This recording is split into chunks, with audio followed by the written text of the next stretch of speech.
A man walks into an airport 2 hours before his flight. Everyone around him is stressed. Long lines, screaming kids, people running to gates. But he's calm, too calm, because he knows something almost nobody else in that airport knows.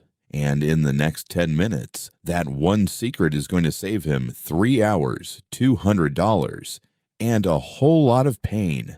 Let's talk about it. Every single day, millions of people walk through airports completely unaware of a system working right in front of them. They see the same signs, the same gates, the same lines, but they never notice the pattern that separates a smooth trip from a nightmare.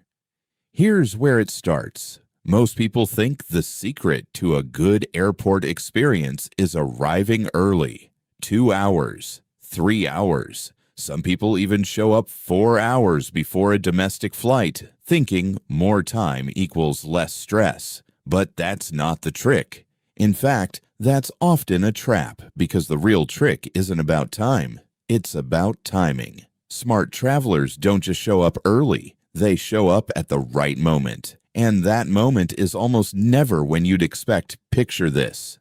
2 flights leave from the same airport, same day, same destination, 1 hour apart. Flight 1 leaves at 7 a.m. Flight 2 leaves at 9 a.m. Logic says the later flight should be easier, right? More people are awake, more staff are working, everything should run smoother. But here's the twist. Nobody tells you. The 7 a.m. flight is almost always faster to get through. Security lines are shorter, check-in is quieter, bathrooms are empty. Why? Because most travelers are creatures of habit. They wake up, they get ready, they arrive in that normal window between 8 and 11 a.m. That's when the crowd hits. That's when the airport turns into chaos.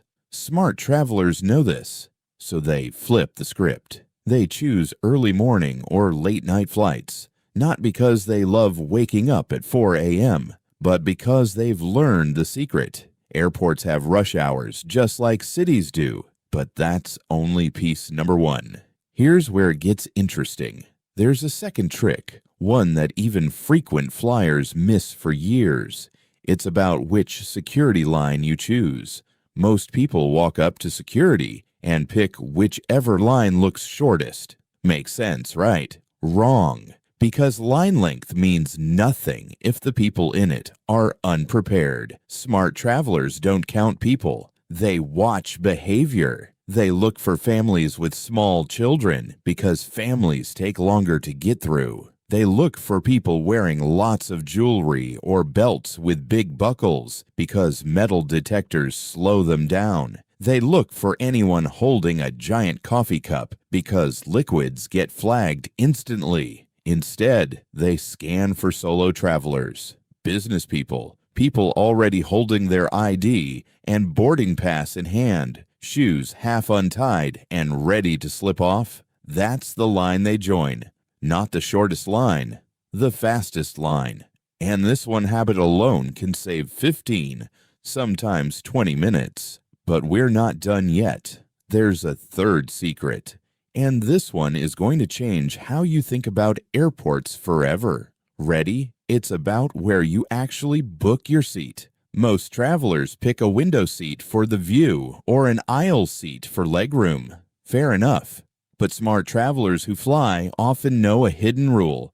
Airlines rarely explain. The row right behind the emergency exit and the row right behind business class almost never gets picked first. Why? Because most people don't realize you can request these rows for free extra legroom on certain airlines. No upgrade needed. It's not always guaranteed, but asking costs nothing. And thousands of people who could have more space every single flight simply never ask.